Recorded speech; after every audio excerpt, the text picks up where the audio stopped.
bit later than I usually do these.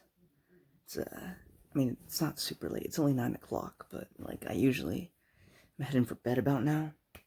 But I finished it, so I gotta do a review for it now. I gotta do it right after, when it's fresh in my mind.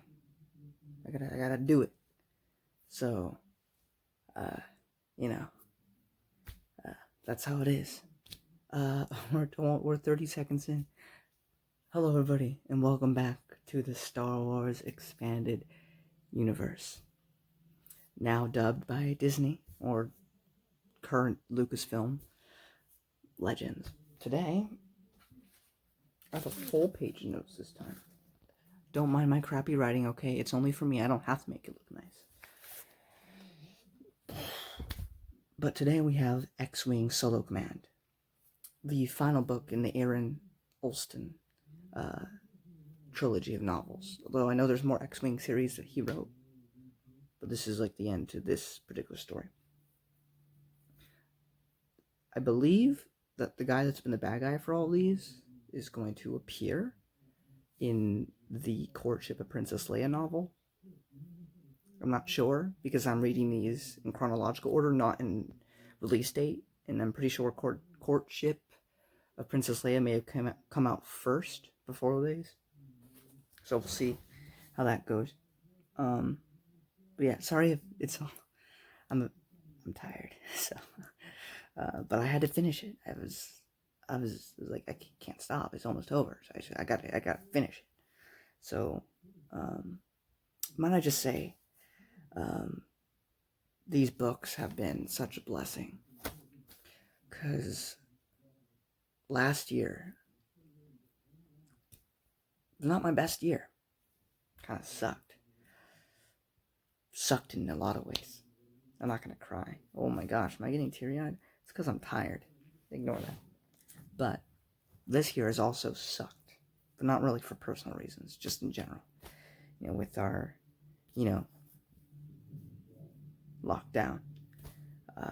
With the current George case and riots. I'm not going to get into that. If you want to see more of my opinions and my thoughts on that, I have a video that I made called A Cure to Racism. Short answer is Jesus. And if you're watching my Expanded Universe videos and you're not religious, well, it's not really for you, but you know what? It should be for you, because Jesus is the way, the truth, and life, and you need him. But that's my spiel. Basically, it's just been hasn't been a fun year, and neither was last year. So last year was for personal reasons. This year's just in general. But luckily, we have these Star Wars Expanded Universe to take me away to a galaxy far, far away. So, my first note. Also, these are gonna be spoilers. There's just going to be. I'm gonna say without a shadow of a doubt. Solo Command, excellent. Not as good as Iron Fist, but still excellent. And I still personally feel Michael Stackpole with the Rogue Squadron series. I still feel that that's superior. Only by slight though. It's like it's like on a scale, and it keeps going like that, like they're pretty even. But I don't know. Something about the Rogue Squadron series is just slightly higher. But these are basically equal. But yeah. So, should you get this book? Yes. Or audiobook. Should you pay? You should read it. There's no ifs or buts. Go do it. Go do it right now. Because I'm going to spoil it now. So if you don't want that, go read it. You have my recommendation. Han Solo's in it, of course. Wraith Squadron and Rogue Squadron are in it. And they're trying to get Captain Zinji, or whatever, as they have been for the past 2 books. So that's about the overall summary without getting into spoilers. Go read it. Anyway, spoiler time. First note. Piggy. I was freaking out. I was like, we're 5 minutes in. And because of the last book and what happened in the last book, if we're on this book, I'm assuming you've read the last book. If not, Again, spoilers. Leave. In the last book, we had what was his name? You know what? Fannin. We had Fannin die. So I was like, are they gonna kill off Piggy too? Oh no, I love Piggy. And I even wrote on. I was like, did he die? Because they didn't tell us right away. But he survived. He's okay, so that's good. I made a note. This is Akbar can fight because an assassin, a Twi'lek assassin, came and like attacked them both, and freaking Akbar was fighting back. I was like, "You go, fish man." It was just, I don't know. It was so weird, like having an image of Admiral Akbar, like trying to fight. It was weird, but it was cool.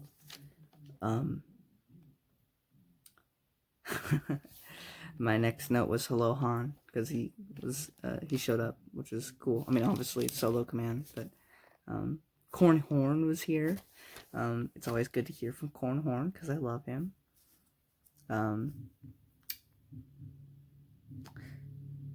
next note was that love might make Laura change, because she's supposed to be a double agent. She's supposed to be working for the Imperials, but there's this sort of romantic thing going on with Doros, or whatever his name is. I forget. Jern. I don't know. His names are so freaking hard in Star Wars, but it's Doros or something like that is his last name. But yeah, she cares about the Wraith Squadron, and she's having trouble. She's having conflicting emotions about, like her role, and does she want to be loyal to the Empire? Does she want to be loyal to, like this new family that she's found? So that's a whole thing throughout the book. Warlord Zinji, like Isgard, is trying to cause division among the species, because he's, it was this whole, like, oh, I'm so sorry, I sound so, like, drunk. I'm just tired.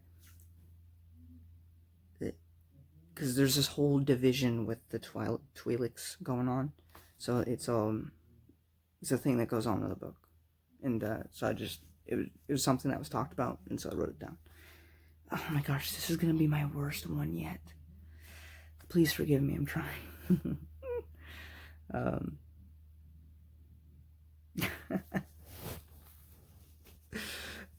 So we get to see Chewbacca again, which is really nice because it's been a while.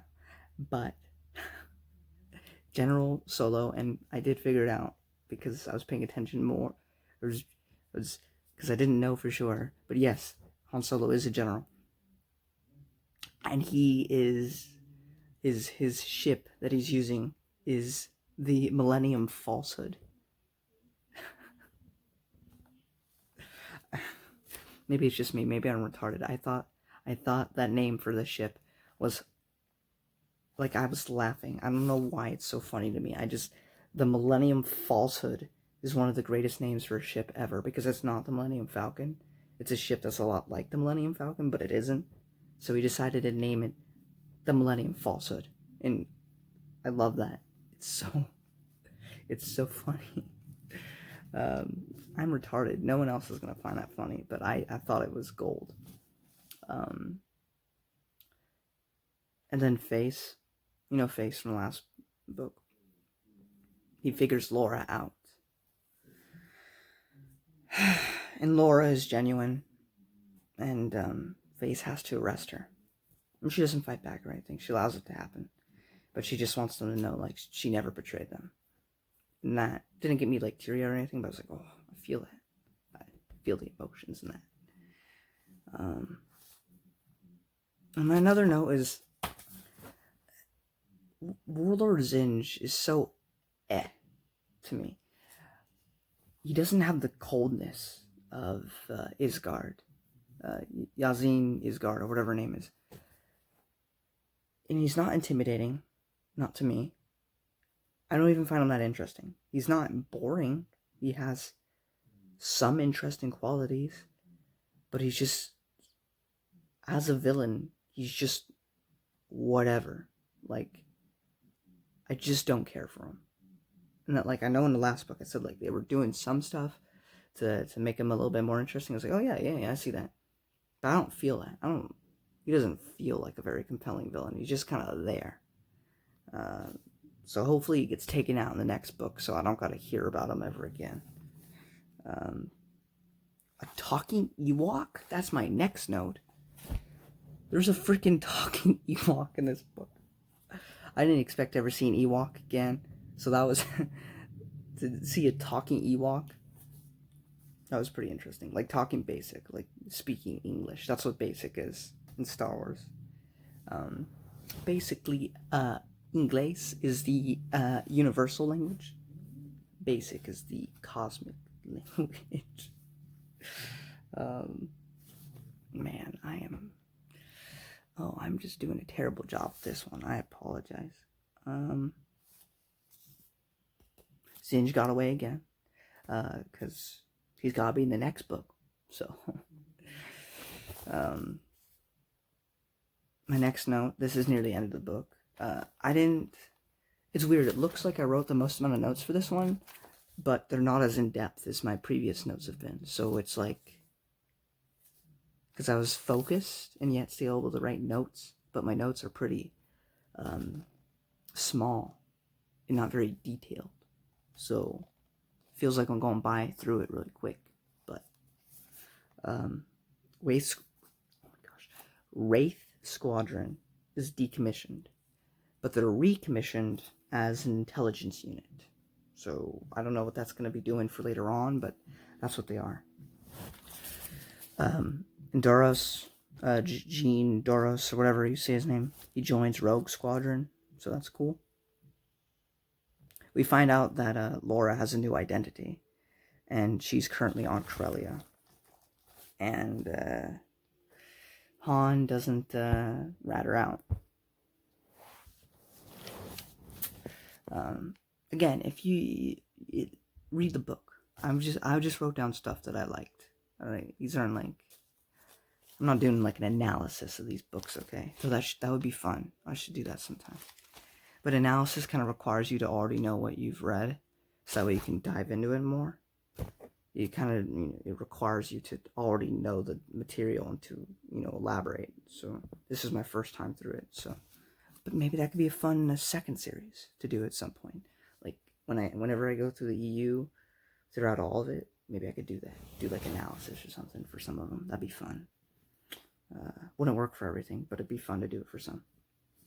And my final note is that I love Wedge and Solo, because like the last bit of this book is just them talking, and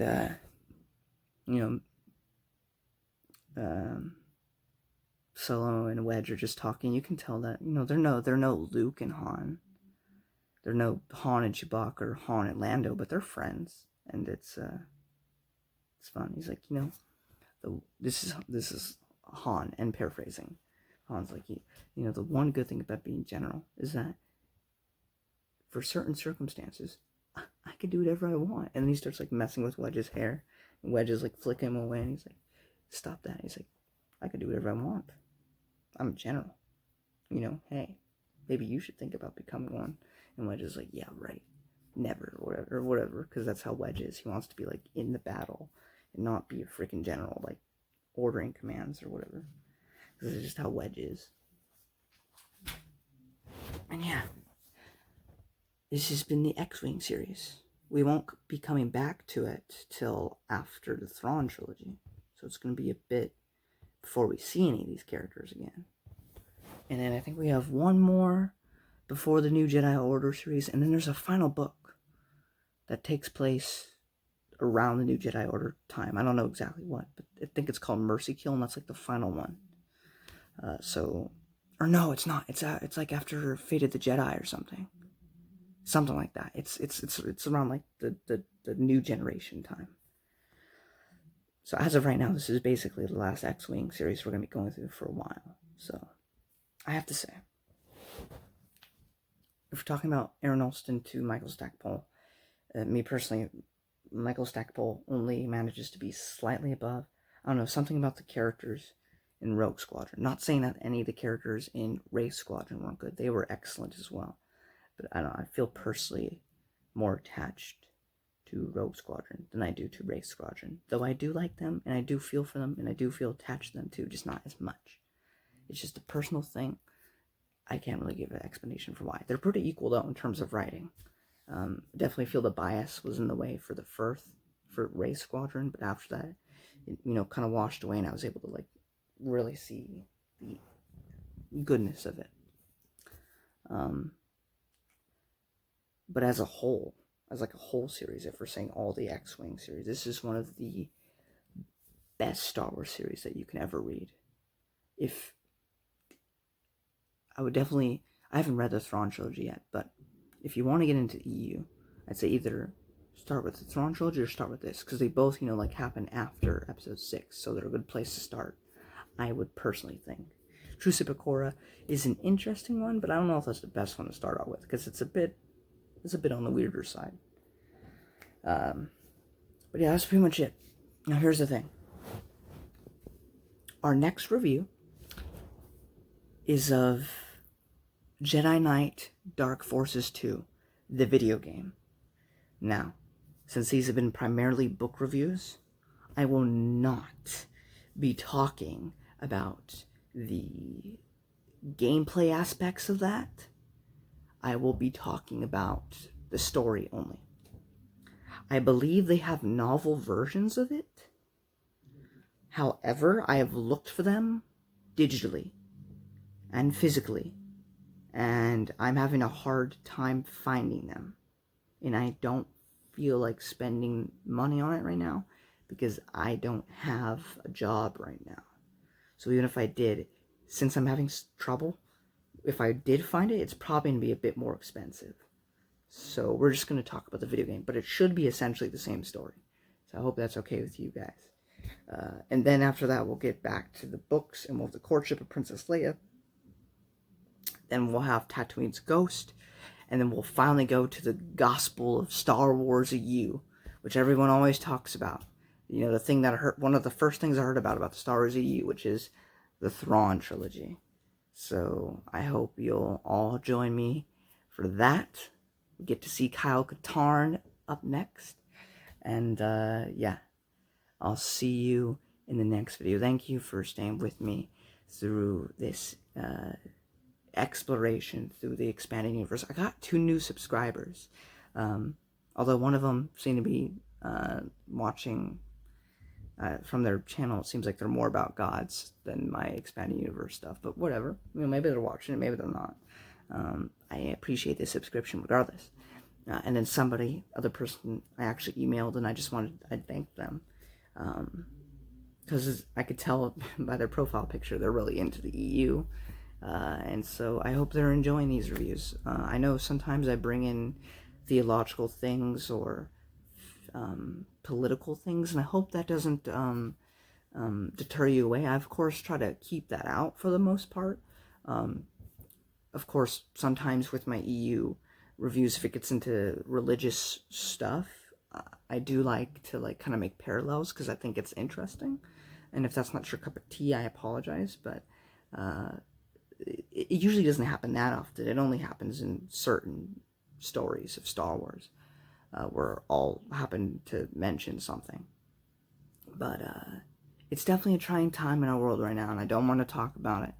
But this has been an escape, and so I hope you can escape with me, enjoying these reviews, and hopefully maybe you're a new person and you've never read these before. Although, if you haven't read these before, why are you 19 minutes into the video, man? You have parts of the book spoiled for you. Go read it. But I'm assuming if you're this far in, you've already read them, and I hope it just because I know after you play a video game a bunch of times, it gets harder to play it. And you're like, I can't experience it the same way I did the first time, but you want to see how other people experience it, and you get joy out of that. So I hope that this can be this for you, that it can be like, oh yeah, I get to see somebody else enjoy these books that I love, or maybe it inspires you to go and read them again. Go. I mean, these books are excellent, except for Allegiance and Choices of One. Money not well spent. I That's probably a controversial opinion because everybody sucks on Timothy Zahn's face, but I'm sure the Thrawn trilogy is amazing. I was so bored in those two books. But anyway, I'm gonna go because we're 20 minutes in, and actually it's gonna be longer because I have to put in the intro of the thing first before this goes up, so it'll actually end up being like 21 to 22 minutes. But anyway, I'm gonna go. I'm gonna go to bed. But I hope you guys enjoyed this. If you did, give it a thumbs up. Please let me know what you thought about Rogue X-Wing Solo Command in the comment section below. And we'll catch you next time. See ya. See you then. I don't know what I'm doing.